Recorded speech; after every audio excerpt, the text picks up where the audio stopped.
Hello guys, welcome to CVT.pro। Current affair का जो हम सीरीज कर रहे थे, जो हमारे CVT यूजी एग्जाम के लिए बहुत ही जरूरी है, उसमें ये तीसरा सेशन है। ऑलरेडी 2 सेशन हमने कॉल कर रखा है।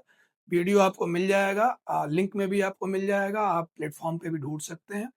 हम लोग थर्ड सेशन की तरफ आगे चलते हैं। इसमें भी कुछ ऐसे ही मोस्ट एक्सपेक्टेड MCQs होंगे, जो सीधे आपके एग्जाम वाले दिन कंप्यूटर स्क्रीन पे दिखेगा। तब आपको फील होगा इस सेशन को देखने का लाभ। तो आइए, बिना टाइम वेस्ट किए हुए हम शुरू करते हैं। तो यहाँ से आप सीधा एक्सेस कर सकते हैं और लाइव फॉर्म में आप इस टेस्ट को अपीयर भी कर सकते हैं। आइए हम शुरू करते हैं प्रोसेस को। क्वेश्चन नंबर 1 आपके स्क्रीन पे दिख रहा होगा। Who took charge as the 52nd chief justice of India in November 2026? अभी जो भी चीफ जस्टिस है उसका नंबर 52nd है। इससे पहले 51st थे। 51st कौन था आप जानते हैं? 51st जो थे वो BR गवई थे, जो कि फर्स्ट बुद्धिस्ट चीफ जस्टिस भी थे। CJI का अपॉइंटमेंट कौन करता है? प्रेसिडेंट करता है, पता है आपको। और उनकी रिटायरमेंट की एज क्या होती है? सुप्रीम कोर्ट या हाई कोर्ट के जजेस जो हैं, उनकी रिटायरमेंट की एज डिफरेंट होती है। एक हाई कोर्ट का जज 62 ईयर्स पे रिटायर हो जाता है, जबकि एक सुप्रीम कोर्ट का जज 65 ईयर्स तक सर्विस दे सकता है। हालांकि मिनिमम जो रिक्वायरमेंट है एज का, दैट इज 35 ईयर्स। अपॉइंटमेंट इनका प्रेसिडेंट द्वारा किया जाता है। और हमारे यहाँ एक कन्वेंशन है कि जो भी सीनियर मोस्ट जज होता है उस कोर्ट का, जो भी आउट गोइंग चीफ जस्टिस होता है, जाते समय वो सीनियर मोस्ट कलीग को अपना रिकमेंड करके जाता है गवर्नमेंट के पास कि इन्हें नेक्स्ट CJI बनाया जाए, और प्रेसिडेंट उसके बाद फॉर्मल प्रोसेस को अंजाम देते हुए उन्हें ओथ दिलाता है। तो अभी हमारे पास 52nd chief justice of India कौन है? बोले तो at present chief justice of India कौन है आप समझते हैं? Justice Suryakant Tripathi, option B. Easy question है। Similarly 26th chief election commissioner of India in early 2025 कौन अपॉइंट किया गया है चीफ इलेक्शन कमिश्नर? तो इसका भी नाम आपने सुना होगा, क्योंकि ये भी SIR, बंगाल में चुनाव हुए, बिहार में भी SIR हुआ, 5 राज्यों में भी चुनाव हुआ, तो इसके कारण ये न्यूज में रहा है। लेकिन चीफ इलेक्शन कमिश्नर क्या होता है? जो इलेक्शन कमीशन है, आपको पता है इलेक्शन कमीशन में टोटल 3 इलेक्शन कमिश्नर होते हैं, उसमें से एक चीफ इलेक्शन कमिश्नर होगा। Election commission article 324 of Indian constitution में इलेक्शन कमीशन के बारे में बात किया गया है। और इलेक्शन कमीशन जो होना चाहिए वो इंडिपेंडेंट होना चाहिए, तभी वो फ्री एंड फेयर इलेक्शन हमारे देश में इंश्योर कर पाएगा। Free and fair election ensure करेगा तभी तो डेमोक्रेसी का कोई मायने है। नहीं तो चुनाव तो चाइना में भी होता है, चुनाव तो रशिया में भी होता है, चुनाव तो पाकिस्तान में भी होता है, चुनाव हर जगह होता है। फ्री एंड फेयर हो तभी डेमोक्रेसी का असली मतलब है। तो इलेक्शन कमीशन का जो अपॉइंटमेंट है, वो अपॉइंटमेंट कॉन्स्टिट्यूशन के आर्टिकल 324 के तहत प्रेसिडेंट करते हैं। लेकिन 2023 में पार्लियामेंट ने इसको लेकर एक लॉ बना दिया। लॉ इसलिए बनाया क्योंकि सुप्रीम कोर्ट के सामने ये मसला चला गया था कि जो इलेक्शन कमिश्नर का अपॉइंटमेंट है वो न्यूट्रल पर्सपेक्टिव से नहीं हो रहा है। बोले तो जो गवर्नमेंट है उसका से है, क्योंकि प्रेसिडेंट जो भी डिसीजन लेगा वो कैबिनेट के कहने पे लेगा। तो सरकार जिसे चाहती है उसे इलेक्शन कमिश्नर बना देती है। इलेक्शन कमिश्नर ने इस मसले को सुना और उसके बाद सुप्रीम कोर्ट ने जजमेंट दिया। सुप्रीम कोर्ट ने जजमेंट दिया जिसमें एक हाई पावर्ड कमिटी बनाया, जिस कमिटी को इलेक्शन कमिश्नर के अपॉइंटमेंट की रिस्पांसिबिलिटी दे दी। उस कमिटी में 3 लोग थे, पहले प्राइम मिनिस्टर, दूसरा leader of opposition in Lok Sabha, और तीसरे CJI खुद थे। सरकार ने 2023 में एक लॉ बनाया पार्लियामेंट में, जिसके तहत इस पैनल में से CJI को हटाकर एक यूनियन मिनिस्टर को ऐड कर दिया गया। बोले तो जो जुडिशरी अपने आप को इसमें इंक्लूड किया था इलेक्शन कमिश्नर के अपॉइंटमेंट में, उसे जुडिशरी को निकालकर सरकार के फिर से 2 लोग हो गए, एक प्राइम मिनिस्टर और एक कोई भी मिनिस्टर जिसे वो अपॉइंट करे। अभी के समय में वो यूनियन होम मिनिस्टर हैं, अमित शाह हैं। बोले तो दोनों भाई मिलकर डिसाइड कर लेते हैं। तो इलेक्शन कमिश्नर का जो अपॉइंटमेंट था ये फिर से गवर्नमेंट के पास चला गया और फिर से इसे सुप्रीम कोर्ट में चैलेंज किया गया है। अभी उसकी हियरिंग भी चल रही है, मई के महीने में भी उसकी हियरिंग चल रही है। तो इलेक्शन कमीशन का अपॉइंटमेंट से जुड़ा इस मसले पे आखिर क्या जजमेंट आएगा, that is it to be seen. आने वाले समय में हमें दिखेगा। लेकिन 26 चीफ इलेक्शन कमिश्नर कौन है? तो इसका जवाब बहुत आसान है, दैट इज ज्ञानेश कुमार हैं। राजीव कुमार ठीक इससे पहले थे, फरवरी में इनका टाइम खत्म हो गया। इलेक्शन कमिश्नर का जो रिटायरमेंट होता है वो कैसे होता है? बोले तो क्या इलेक्शन कमिश्नर के पास कोई फिक्स टेन्योर है? तो इसके लिहाज से इलेक्शन कमिश्नर का मैक्सिमम टेन्योर होता है 6 ईयर्स। या तो 6 साल वो ऑफिस में गुजार दे, या फिर वो 65 ईयर्स का हो जाए। एज साथ साथ टेन्योर, दोनों में से जो पहले आ जाएगा उसके तहत इलेक्शन कमीशन अपने ऑफिस को वैकेट कर देता है। तो ये ज्ञानेश कुमार जो थे ये पॉइंट हुए हैं। राजीव कुमार का एज हो गया था, अभी तक कोई ऐसा नहीं हुआ 1995 में सुप्रीम कोर्ट ने जजमेंट दिया था कि या तो 6 साल का टेन्योर पूरा हो जाए तब आप इलेक्शन कमिश्नर चले जाएंगे, या फिर 65 के हो जाए। उसके बाद से अब तक कोई ऐसा इलेक्शन कमिश्नर नहीं हुआ जो 6 इयर्स इन सर्विस रख के रिटायर हुआ हो। सब एक ही फैक्टर के कारण रिटायर होते हैं, और वो फैक्टर होता है एज फैक्टर। चूंकि उनका 65 ईयर पूरा हो जाता है इसलिए वो रिटायर हो जाते हैं, और राजीव कुमार के साथ भी ऐसा ही हुआ। लेकिन रिसेंटली अभी कौन है? ज्ञानेश कुमार, साथ में 2 इलेक्शन कमिश्नर्स भी होते हैं इनको सपोर्ट करने के लिए। आगे बढ़ते हैं। Which ISRO mission launched in late 2025 is the first joint Earth observation collaboration between NASA and ISRO। Earth observation समझते हैं, दूसरे शब्दों में बोलो तो राडार। राडार जो ऊपर से अर्थ को ऑब्जर्व करता है, इसको दूसरे शब्दों में अर्थ ऑब्जर्वेटरी सैटेलाइट भी बोलते हैं। इसरो और नासा ने दोनों ने मिलकर पहली बार एक ऐसा रडार बनाया है जिसे हम बोलते हैं dual aperture radar. Dual aperture मतलब इसमें 2 बैंड है, L band and S band. बोलो तो इसमें 2 अपर्चर लगा है, L band and S band दोनों को ये डिटेक्ट करता है। और ये जो पूरा मिशन था इसको इसरो ने ही लॉन्च किया।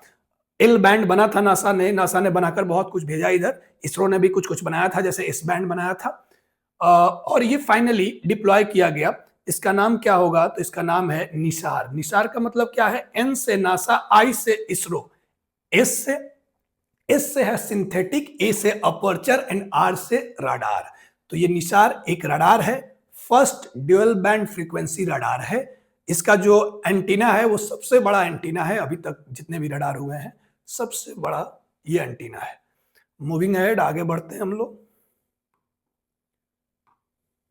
Which country is the co-host alongside India for the ICC Men's T20 World Cup? T20 world cup पता है आईसीसी का इंडिया ने जीता।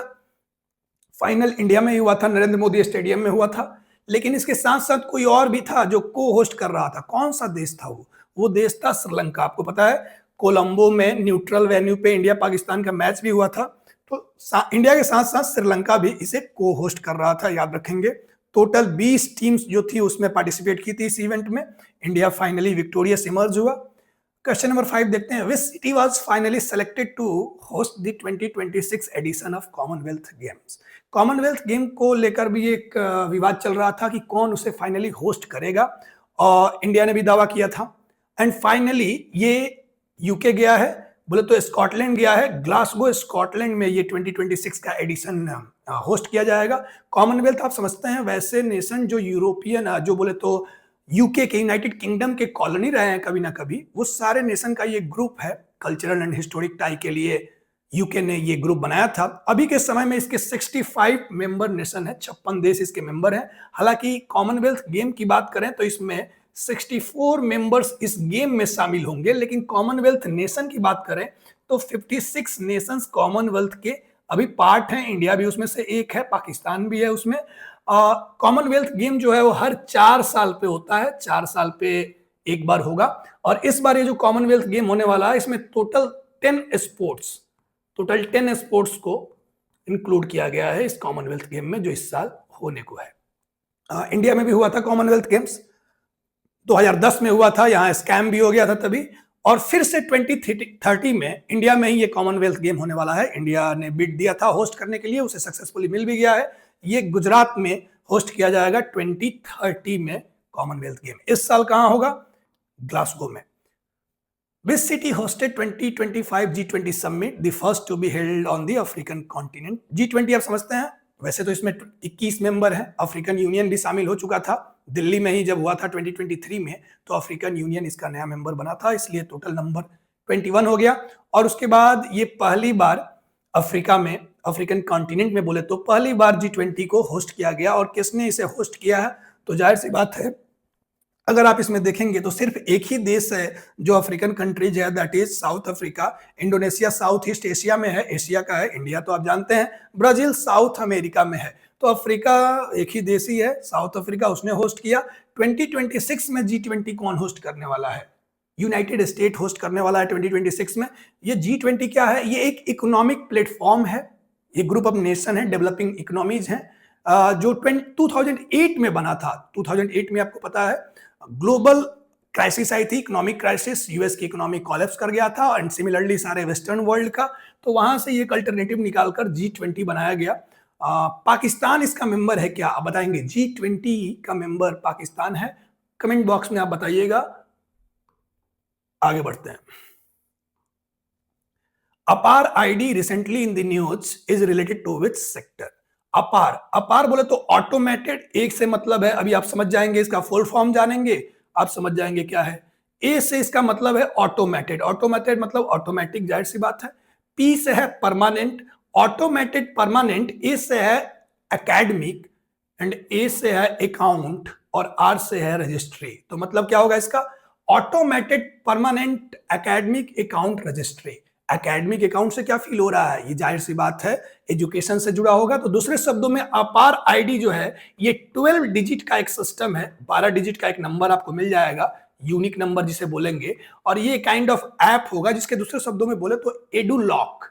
इस एडुलॉक में आपका जितनी भी डिग्रीज हैं, जो को करिकुलर एक्टिविटीज करते हैं आप, जो भी डिप्लोमाज और सर्टिफिकेशन होंगे, वो सारे आप इसमें सेव करके रख सकते हैं, बिल्कुल एक सेफ वॉल्ट की तरह। अपार आईडी को इंट्रोड्यूस किया गया है। न्यू एजुकेशन पॉलिसी आप समझते हैं, उसी के तहत ये सारी चेंजेस हो रही हैं। न्यू एजुकेशन पॉलिसी 2020 में इंट्रोड्यूस हुआ था एंड 2024 से इन्फोर्स हुआ है, लागू हो गया है।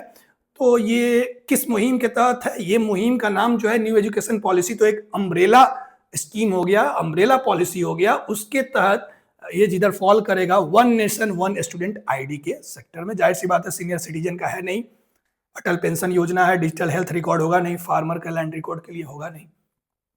आगे देखिए question number 8, which initiative was launched to provide master notes and AI driven mentorship? AI driven मतलब एआई की मदद से मेंटोरशिप दिया जाएगा एंड साथ में मेंटोरशिप दिया जाएगा। किसे दिया जाएगा ये सब कुछ? टायर 2 एंड टायर 3 सिटीज के, क्योंकि टायर 2 टायर 3 सिटीज में बोले तो उतनी रिसोर्सेज नहीं है जिसके मदद से बच्चे कॉम्पीट कर सके मेट्रोज में जो बच्चे हैं उनके साथ। तो इसलिए सरकार ने एआई ड्रिवन मेंटोरशिप एंड साथ में मास्टर नोट्स देने के लिए एक पोर्टल लॉन्च किया ओवरऑल। ये भी न्यू एजुकेशन पॉलिसी के तहत ही है, ताकि एजुकेशन सिस्टम को इंक्लूसिव बनाया जा सके, सबका साथ और सबका विकास हो। आप समझते हैं इस बात को? तो इसके लिए कौन सा इनिशिएटिव लॉन्च किया गया है? इसका आंसर होगा स्वयं प्लस। स्वयं प्लस जो है, स्वयं 2.0 भी बोल सकते हैं इसको, स्वयं प्लस पोर्टल आया है और ये पोर्टल ये master notes and AI driven mentorship provide करेगा टायर 2 टायर 3 सिटीज में। इस बात को याद रखेंगे। आप समझते हैं पीएम श्री स्कूल्स हैं जो प्राइम मिनिस्टर मोदी ने स्कूल खोले हैं, स्पेशल स्कूल्स। आगे देखिए question number 9, the union cabinet recently approved the proposal to increase the जज strength of the supreme court of India. Supreme court में कितने जजेस थे अभी तक जो इंक्रीज कर दिए गए हैं? तो अभी तक जो नंबर ऑफ जजेस थे वो 34 थे। 34 जो संख्या है ये 2019 में इंक्रीज करके 2019 में बढ़ा था और इसको 34 कर दिया गया था, 33 जजेस और साथ में एक सीजेआई। ये जो नंबर ऑफ जजेस डिटरमाइन करने का पावर है सुप्रीम कोर्ट, आर्टिकल 124 124 12 का 4, article 124 of Indian constitution supreme court के बारे में बात करता है और यही वो आर्टिकल है जो अपॉइंटमेंट ऑफ जजेस के बारे में भी बात करता है और यही वो आर्टिकल है जो नंबर ऑफ जजेस के बारे में बात करता है। जब हमारा कॉन्स्टिट्यूशन बना था तो टोटल नंबर ऑफ जजेस था 7, 6 जजेस एक सीजेआई। एचजे कानिया जो थे वो हमारे पहले सीजेआई थे। टोटल नंबर थे 7, लेकिन साथ में पावर दे दिया गया पार्लियामेंट को कि पार्लियामेंट को जब भी नीड फील हो वो नंबर को इंक्रीज कर सकता है। और इसके फर्दरेंस में एक लॉ भी बना, the supreme court number of जजेस एक्ट 1956 का ये नंबर ऑफ जजेस एक्ट सुप्रीम कोर्ट का एक लॉ बना। उसमें अमेंडमेंट करके नंबर को इंक्रीज किया जाता है, डिक्रीज तो कभी किया नहीं गया। तो फिर से चूंकि पेंडिंग केसेज हैं बहुत सारी सुप्रीम कोर्ट में, आप समझते हैं पूरी जुडिशियरी में ही पेंडेंसी ऑफ केस एक बहुत बड़ी समस्या है, तो इस बार फिर से इंक्रीज किया गया है। यूनियन कैबिनेट ने फैसला लिया है, जाहिर सी बात है लॉ में तो अमेंडमेंट करना ही होगा पार्लियामेंट के सेशन में, लेकिन कैबिनेट ने फैसला ले लिया तो अमेंडमेंट हो ही जाएगा क्योंकि सरकार की ही बहुमत होती है। और जो नंबर बढ़ा के किया गया है दैट इज 38, बोले तो 37 जजेस प्लस सीजेआई, कुल मिला के हो जाएंगे 38। आगे देखते हैं Thomas and Uber cup, badminton के लिए होता है, ये भी याद रखेंगे। थॉमस कप, उबर कप किसके लिए होता है? बैडमिंटन के लिए होता है। और ये अभी कहां हुआ? डेनमार्क में ये हुआ था। डेनमार्क में ये जो इवेंट हुआ इसमें थॉमस कप में गोल्ड मेडलिस्ट रहा चाइना, थॉमस कप में उसकी विजय हुई एंड उबर कप में साउथ कोरिया ने चाइना को हरा दिया। तो बोले चाइना पिछली बार भी थॉमस कप का विजेता था, इस बार भी थॉमस कप में विजेता रहा, और साउथ कोरिया इस बार चाइना को हरा के उबर कप में गोल्ड मेडल जीता है। इंडिया किधर था? इंडिया भी ब्रॉन्ज लेकर आया है, ऐसी बात नहीं है, पीछे पीछे है हिंदुस्तानी। आगे बढ़ते हैं हम नेक्स्ट क्वेश्चन पे। तो इसका answer Denmark. Which portal was introduced by the Union Health Ministry in May 2026 to consolidate all public healthcare services and insurance data? तो आप समझते हैं पब्लिक हेल्थ केयर सर्विसेज में बहुत सारे पोर्टल तो अभी तक आ भी चुके हैं, डिसइंटीग्रेटेड है, लेकिन सब फ्रैक्चर्ड सॉल्यूशन है। बोले तो किसी एक काम के लिए उधर जाइए, प्रधानमंत्री जन आरोग्य योजना के तहत कोई और पोर्टल बना हुआ है, आपको मेडिकल इंश्योरेंस लेना होगा तो कोई और पोर्टल है। तो ये सारी समस्याएं जो हैं, ये अपने आप में डेटा कलेक्शन और डेटा को फीड करना अलग अलग जगह अपने आप में एक समस्या क्रिएट करता है। इसको रिजॉल्व करने के लिए सरकार ने ये फ्रैक्चर्ड हेल्थ केयर सॉल्यूशन जो थे उसको इंटीग्रेट करके और एक कोई ऐसा पोर्टल बनाया है जो अल्टीमेट होगा, और वो कौन सा है? स्वस्थ भारत पोर्टल, उसका नाम है। सी इसका आंसर होगा। आगे बढ़ते हैं। According to the world migration report 2026 release in May, which country remains the largest recipient of remittances globally? remittances समझते हैं आप? रेमिटेंस का मतलब होता है वो पैसा जो हमारे देश के लोग दूसरे देशों में रह रहे हैं, विदेश में रह रहे हैं, वहां से कमाकर जो सेविंग वो घर भेजते हैं, उसे हम रेमिटेंस बोलते हैं। रेमिटेंस अपने आप में डॉलर आने का एक तरीका है, हमारी इकोनॉमी को बेटर करता है रेमिटेंस जितना ज्यादा आए। लेकिन ये जो रिपोर्ट आया है उसमें मात्र दुनिया में एक ही देश है जो 100 बिलियन क्लब को पार किया है। बोले तो कोई एक ऐसा देश है मात्र जिसके पास एनुअल रेमिटेंस 1.37, बोले तो 137.67 बिलियन यूएसडी, इतने बिलियन का सालाना रेमिटेंस आता है। 137 बिलियन यूएसडी का सालाना रेमिटेंस सिर्फ एक ही देश है दुनिया भर में जो 100 बिलियन से ऊपर है, बाकी सब 100 बिलियन से नीचे है। और वो देश कौन होगा? सबसे आगे होगा हिंदुस्तानी। आप गेस कर सकते हैं कि सेकंड नंबर पे इस लिस्ट में किसका रैंक होगा? गेस करो, कमेंट करो, गेस करो, कमेंट करो। हालांकि मैं बता देता हूं जाते जाते, सेकंड नंबर पे इधर है मैक्सिको। आगे बढ़ते हैं। In April 2026 which location became home to India's first water neutral railway depot? Water neutral का मतलब क्या है? वाटर न्यूट्रल का मतलब है कि जीरो वेस्टेज ऑफ वाटर। ऐसा डिपोट जहां रेलवे जब आती है, कोई ट्रेन आती है, तो उसका आप देखते हैं सफाई होता है, टॉयलेट की सफाई होती है, पूरी बोगी की कोच की सफाई होती है। इस सफाई में वाटर का वेस्टेज होता है। ये एक ऐसा डिपो बना है जहां जितने भी वेस्ट वाटर होंगे उनको फिर से कलेक्ट करके और रीयूज कर लिया जाएगा। बोले तो टोटल वेस्ट वाटर जीरो होगा। जितना वाटर सफाई में लाएगा फिर से उसे कलेक्ट करके और फिर से उसका सफाई में उपयोग किया जाएगा। ये जीरो वेस्ट वाटर वाला पहला भारत का डिपो कौन सा है? ये गुजरात अहमदाबाद का डिपो है। नाम तो आप समझ ही गए होंगे, कानकारिया कोचिंग डिपो, अहमदाबाद, गुजरात में। Moving ahead, which site in Uttar Pradesh was recognized as India's 99th Ramsar site? 100 होने हुई है, सेंचुरी लगाने वाला है इंडिया।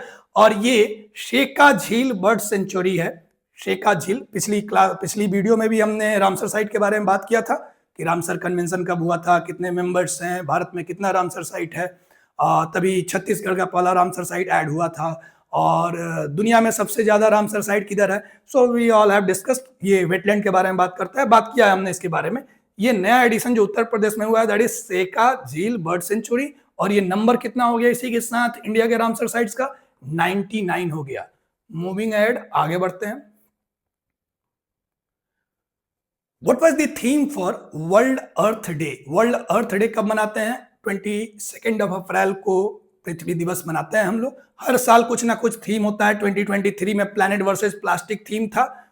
इस बार थीम क्या है? इस बार थीम है D option, our power our planet. तो याद रखेंगे 2026 का PP, our power our planet. आगे बढ़ते हैं। ये देखिए, मैच दी फॉलोइंग है। सवाल इससे आपके एग्जाम में कैसे भी आ सकता है क्योंकि ये कुछ पर्सनैलिटीज हैं, स्पोर्ट्स पर्सनैलिटीज। इसमें शीतल देवी का नाम दिख रहा होगा आप लोगों को। Sheetal Devi first para archer of the year, ये इनका टाइटल होगा। शीतल देवी एक ऐसी फीमेल है जो दुनिया की पहली ऐसी आर्चर हैं जो आर्मलेस है। बोले तो इनके पास हाथ नहीं है क्योंकि ये पैरा आर्चरी है, जाहिर सी बात है। तो बिना आर्म्स की ये archer first archer in the world है, first women archer in the world है। वर्ल्ड चैंपियनशिप भी इन्होंने जीता इस बार, इसलिए न्यूज में रही। Sheetal Devi para archer of the year award. R Vaishali chess player है। FIDE का जो विमेन कैंडिडेट्स विनर हैं, ये विमेन कैंडिडेट्स चैंपियनशिप जो हुआ था FIDE द्वारा, उसको इस बार आर वैशाली ने जीता। ये इंडिया की पहली चेस प्लेयर बनी, ग्रैंड मास्टर जिसे बोलेंगे, first grand master to have this title with her name. Payal Nag जो है वो double gold at Asian lacrosse and Sanju Samson player of the match थे T20 वर्ल्ड कप के सेमीफाइनल में। शायद 87 रन या कुछ ऐसा इन्होंने स्कोर किया था। तो ये याद रखेंगे, ये फ्रैक्चर्ड क्वेश्चन भी आ सकते हैं, कोई एक सवाल भी पूछ लेगा इसमें से। मैंने तो मैच दी फॉलोइंग दे दिया। मैच दी फॉलोइंग हालांकि CUET में आता है, बहुत सारे क्वेश्चन आएंगे। In February 2026, India hosted the World Para Athletics Grand Prix। कहाँ हुआ था ये? तो ये हुआ था जवाहरलाल नेहरू स्टेडियम। कहाँ है जवाहरलाल नेहरू स्टेडियम? न्यू दिल्ली में है, पता है आपको, JLN। न्यू दिल्ली में ये स्टेडियम है, न्यू दिल्ली में इवेंट हुआ था और इसमें सबसे ज्यादा मेडल्स इंडिया को मिले थे। इंडिया ने टॉप किया था इस पूरे लिस्ट को विथ 75 मेडल्स जो इसके बैग में था। मूविंग एड, आगे बढ़ते हैं। Which Indian cricketer was named the player of the match in the high stakes 2026 men's T20 World Cup group stage match against Pakistan held in Colombo? Pakistan के खिलाफ जो कोलंबो में मैच हुआ उसमें प्लेयर ऑफ द मैच कौन बना? ईशान किशन बने। 67 run का विनिंग पारी इन्होंने लगाया था। नेक्स्ट देखते हैं, what is the name of the joint maritime exercise? Maritime समझते हैं, बोले तो नेवल एक्सरसाइज है, conducted between the Indian navy and the French navy in the Mediterranean sea. तो इंडिया और फ्रेंच का, ये दोनों की जो नेवल फोर्सेज हैं, ये कभी मेडिटेरियन सी में तो कभी इंडियन ओशन में भी ये एक्सरसाइज कंडक्ट करती हैं और वरुणा इस एक्सरसाइज का नाम है।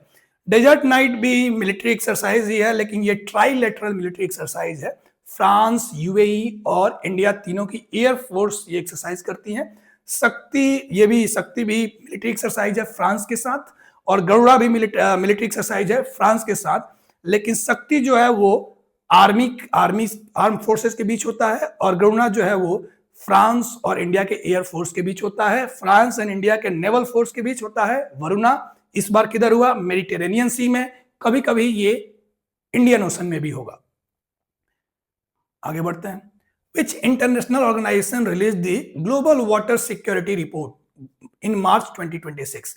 ग्लोबल वाटर सिक्योरिटी रिपोर्ट बोले तो ग्राउंड वाटर को सिक्योर और उसके स्टेटस के बारे में ये स्टडी था, और इसे पब्लिश किया है यूनेस्को ने। इंडिया ने जो एफर्ट दिया है अपने ग्राउंड वाटर कंजर्वेशन को लेकर, प्रेज किया गया है इस रिपोर्ट में इंडिया के एफर्ट को। क्या आप हमें बताएंगे कि इंडिया ने 2025 में कम्युनिटी लेड एक मुहिम छेड़ा था अपने ग्राउंड वाटर को प्रिजर्व करने के लिए, उसका नाम आप बता सकते हैं? मैं बता देता हूं, अटल भूजल योजना लिख लेंगे। अटल भूजल योजना 2025 में कम्युनिटी लेड मुहिम है, जिसके तहत इंडिया अपने ग्राउंड वाटर को एनहांस करना चाहता है। Which country officially took over the presidency of the International Solar Alliance? International solar alliance जानते हैं आप, सोलर एनर्जी के सेक्टर में फंड मोबिलाइज करना टारगेट है, ताकि हम लोग जो एनर्जी शिफ्ट करना है, रिन्यूएबल एनर्जी का यूज ज्यादा करना है, उसमें सोलर का एक बहुत अहम भूमिका हो सकता है। इंडिया इस फील्ड में पायोनियर है सोलर एनर्जी में, और इंटरनेशनल सोलर अलायंस का फॉर्मेशन भी इंडिया ने ही अपनी दमखम लगा के किया था, इसलिए इसका हेडक्वार्टर भी इंडिया में ही है। गुरुग्राम में इसका आपको हेडक्वार्टर देखने को मिल जाएगा, और इसका फॉर्मेशन हुआ था 2023 में। अभी के समय में इंटरनेशनल सोलर अलायंस में 125 मेंबर्स आपको मिल जाएंगे देखने को, और इंटरनेशनल सोलर अलायंस का जो टारगेट है वो ये है कि बाय 2030 तक 1 ट्रिलियन USD मोबिलाइज कर लेना है। बोले तो 1 ट्रिलियन पैसा का जुगाड़ कर लेना है, ताकि इन्वेस्टमेंट किया जा सके सोलर एनर्जी के सेक्टर में अक्रॉस द वर्ल्ड। ये इसका अभी करंट ऑब्जेक्टिव है। तो 2024 में 2 साल के लिए इंडिया इसका प्रेसिडेंट चुना गया था, और साथ में फ्रांस जो था वो वाइस प्रेसिडेंट था। फिर से इंडिया और फ्रांस को ही ये जिम्मेवारी दी गई है। कोई बोले तो कंटेस्ट ही नहीं किया था इस इलेक्शन में, इंडिया अनअपोज्ड इलेक्ट हो गया, साथ में फ्रांस अनअपोज्ड वाइस प्रेसिडेंट बन गया। दी पूस कृषि विज्ञान मेला। पूस कृषि विज्ञान मेला कहां हुआ है? तो ये पूस कृषि विज्ञान मेला हुआ है Indian council of agricultural research के कैंपस में, जो कि न्यू दिल्ली में है। पूस कृषि मेला का इसका थीम भी कुछ था। थीम क्या था? विकसित कृषि आत्मनिर्भर भारत। तो कृषि को विकसित करके भारत को आत्मनिर्भर बनाना है, ऐसा इसका थीम था। पूस कृषि विज्ञान मेला याद रखेंगे आईसीएआर के कैंपस में हुआ है। आईसीएआर बोलो तो Indian council for agricultural research, और इसका आंसर यहां पे न्यू दिल्ली होगा।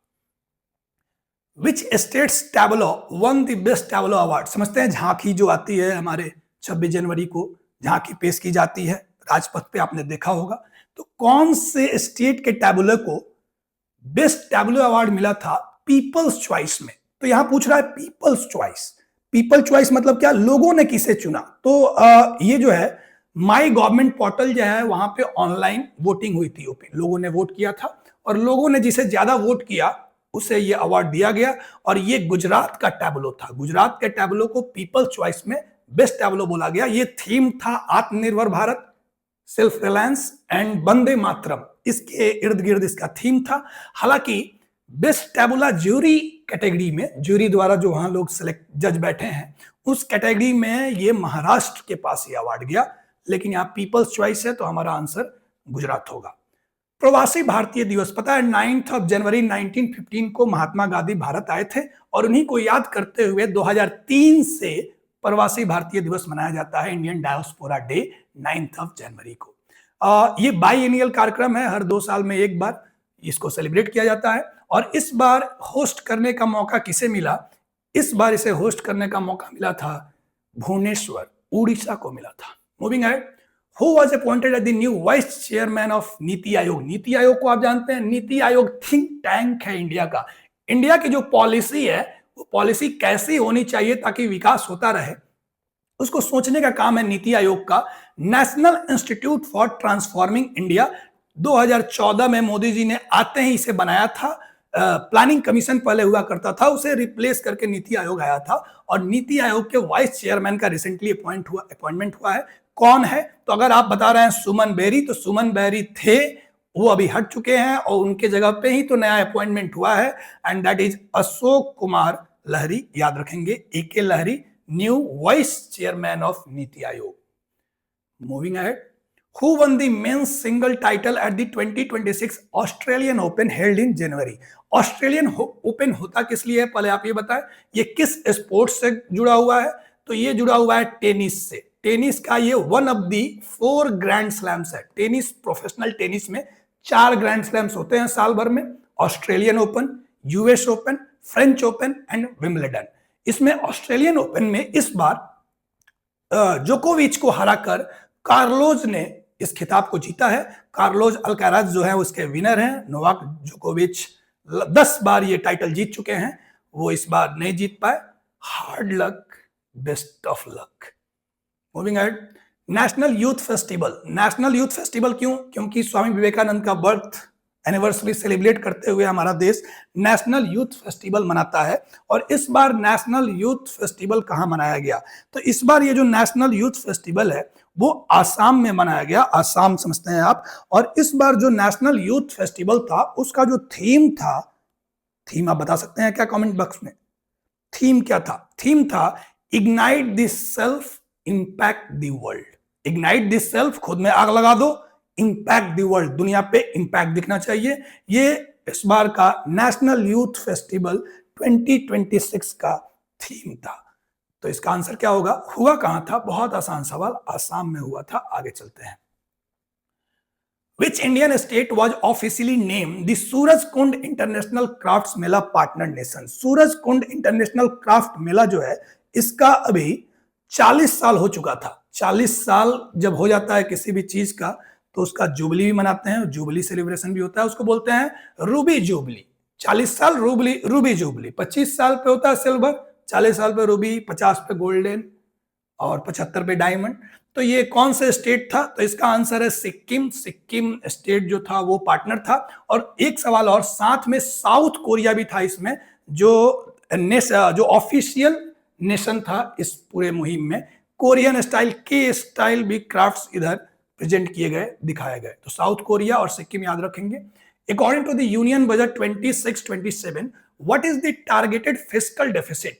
फिस्कल डेफिसिट समझते हैं। फिस्कल डेफिसिट बोले तो रेवेन्यू माइनस एक्सपेंडिचर, और बोले तो एक्सपेंडिचर माइनस रेवेन्यू।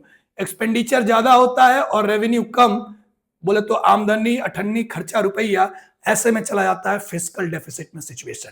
तो जो भी बजट बनता है हर साल, उसमें गवर्नमेंट का टारगेट होता है कि जितना कमा रहे हैं उसी के आसपास खर्च करें, कमाई कम हो खर्च ज्यादा ना हो जाए, ऐसा सिचुएशन होगा, फिस्कल डेफिसिट हो जाएगा। सरकार फिस्कल डेफिसिट को कम करने की कोशिश करती है बजट दर बजट, और इस बार के बजट में ये टारगेट रखा गया है कि आने वाले साल में 4.3% हमारा फिस्कल डेफिसिट होगा। क्वेश्चन 30 देखिए, prime minister Modi and ASEAN leaders officially declared the year 2026 as the, ASEAN समझते हैं। आसियान बोले तो Association of South East Asian Nation, Association of South East Asian Nation, ये एक इकोनॉमिक कम पॉलिटिकल ब्लॉकिंग है South East Asian Nation का। South East Asian Nation समझते हैं, स्ट्रेट ऑफ मलाका आता है वहां, पैसिफिक ओशन इंडियन ओशन को कनेक्ट करता है वो। तो आसियान नेशन अपने आप में ये अभी के समय में इसके 11 मेंबर्स हो जाएंगे। 10 मेंबर अभी तक थे, पिछले साल अक्टूबर में एक नया मेंबर ऐड ऑन हुआ है, आप नाम कमेंट बॉक्स में बताएंगे। आसियान में अभी 11 मेंबर्स हैं और इसका फॉर्मेशन 1967 में हुआ था। हालांकि इंडिया ने, आपने सुना होगा लुक ईस्ट पॉलिसी, 1991 में जब यूएसएसआर डिसइंटीग्रेट हो गया तो इंडिया ने अपनी फॉरेन पॉलिसी को रीलुक किया, और उसी रीलुक में था कि हम अपने ईस्टर्न नेबर्स को अब ज्यादा भाव देंगे। तो लुक ईस्ट पॉलिसी लॉन्च हुआ इंडिया का 1991 में, नरसिम्हा राव तभी सरकार में थे, प्रधानमंत्री थे। और 1992 में इंडिया पहली बार टेम्पररी डायलॉग पार्टनर बना आसियान का।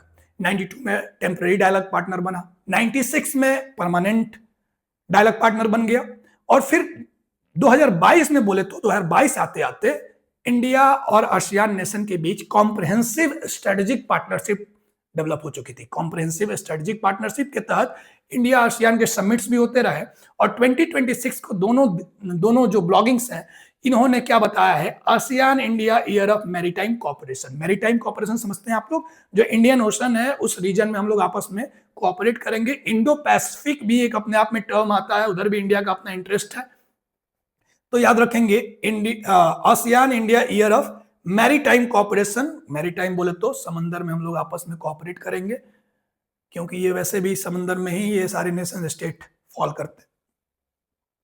Which global leader visited India as the chief guest for a state visit in January 2026? Comprehensive Strategic Partnership, हमारा जो रिपब्लिक डे था उस रिपब्लिक डे में कौन शामिल हुआ था एज ए स्टेट विजिट था, वही बात सेम बोल रहा है, जनवरी में महीने में वो आए थे। और साथ में कॉम्प्रिहेंसिव स्ट्रेटेजिक पार्टनरशिप बोले तो फ्री ट्रेड एग्रीमेंट भी हुआ 27 जनवरी को, ये एग्रीमेंट साइन भी हो गया। तो वो कौन से लोग थे, तो इस डील को बोला गया मदर ऑफ ऑल डील, और ये डील हुआ था यूरोपियन यूनियन के साथ। 2008 से इंडिया यूरोपियन यूनियन के साथ फ्री ट्रेड एग्रीमेंट करने की कोशिश कर रहा था, लेकिन फाइनली 27 जनवरी को ये काम हो पाया। यूरोपियन यूनियन से यूरोपियन यूनियन के कमिश्नर, बोले तो यूरोपियन यूनियन कमीशन जो है और यूरोपियन यूनियन काउंसिल जो है, दोनों के प्रेसिडेंट इधर थे, Antonio Costa and Ursula von der Leyen. तो इसका आंसर क्या होगा, इसका आंसर होगा ए। आपको बता दें कि यूरोपियन यूनियन हमारा अगर हम देखें तो थर्ड लार्जेस्ट ट्रेडिंग पार्टनर है। सबसे बड़ा पार्टनर इंडिया का यूएस है अभी के समय में, फिर लगभग 130 बिलियन यूएसडी पूरा ट्रेड है वॉल्यूम। 125 के आसपास चाइना है, 125 बिलियन यूएसडी के आसपास, एंड 120 बिलियन यूएसडी के साथ European Union as a whole, क्योंकि इसमें 27 नेशंस हैं टुगेदर। आप समझते होंगे 27 देश है इसमें। पहले यूके भी था इसका हिस्सा, लेकिन 2019 में ब्रेक्जिट हुआ, यूके बाहर निकल गया, तो ये आंकड़ा 27 हो चुका है। Antonio Costa and Ursula von der Leyen ये हमारे गेस्ट थे रिपब्लिक डे पे। तो जैसा मैंने आपसे बोला था कि 11th मेंबर भी अक्टूबर 2025 में शामिल हुआ है आसियान में। वो 11th मेंबर कौन सा है, उस 11th मेंबर का नाम है ताइमोर लेस्ते। तो Timor Leste was formally admitted as the 11th member of which international organisation during its recent summit cycle. Answer क्या होगा, आसियान। आगे बढ़ते हैं। Which Indian city hosted the International Conference on Political Sciences and International Relation? ICP SAIR ये दिसंबर 2025 में हुआ। किधर हुआ, गोवा में हुआ। In December 2025, India's UPI Unified Payments Interface achieved a historic milestone.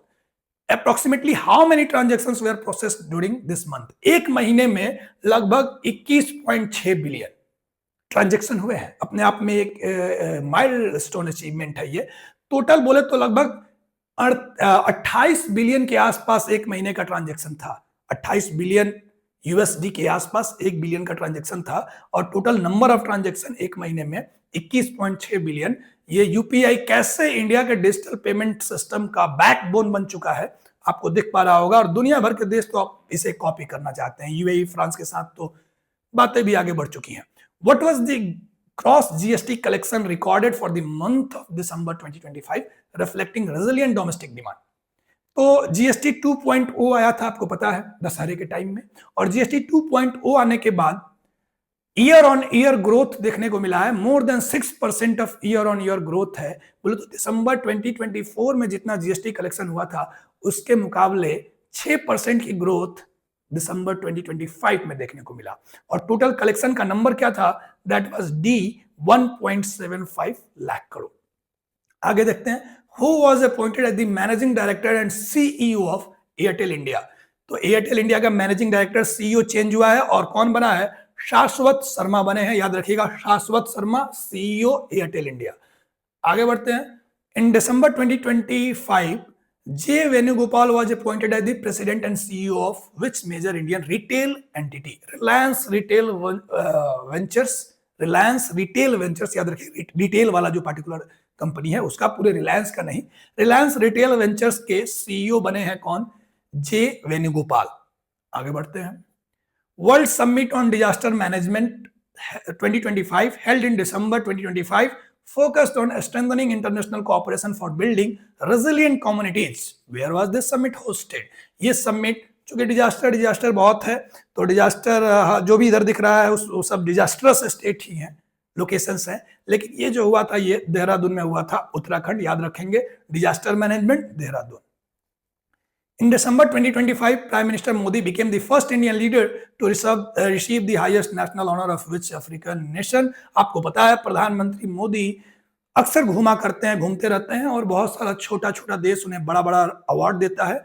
इस क्वेश्चन को हमने पिछले सेशन में भी किया है और यहाँ से आगे जो भी क्वेश्चंस हैं ये ऑलरेडी हमने कर रखा है पिछले सेशंस में। उन सारे क्वेश्चंस के पीडीएफ मांग रहे थे बच्चे, इसलिए मैंने इसको अपने पोर्टल पे ही अपलोड कर दिया। पोर्टल पे अगर आप जाएंगे तो बिल्कुल पीवाईक्यू फॉर्मेट में आप इसे देख सकते हैं। जनरल टेस्ट वाले सेक्शन में आप एग्जाम सेंटर में जाएंगे, जनरल टेस्ट के सेक्शन में जाएंगे और जनरल टेस्ट वाले सेक्शन में आपको ये दिख जाएगा। टाइमर भी लगा है, 1 घंटे में आपको 50 मिनट में आपको 100 सवाल करने होंगे और भी ऐसे 100 क्वेश्चंस हम अपडेट कर देंगे। और नेक्स्ट सेशन में फिर हम मिलेंगे अगले कुछ क्वेश्चंस के साथ जो आपके एग्जाम में most likely to be asked है। Thank you for watching. Happy learning.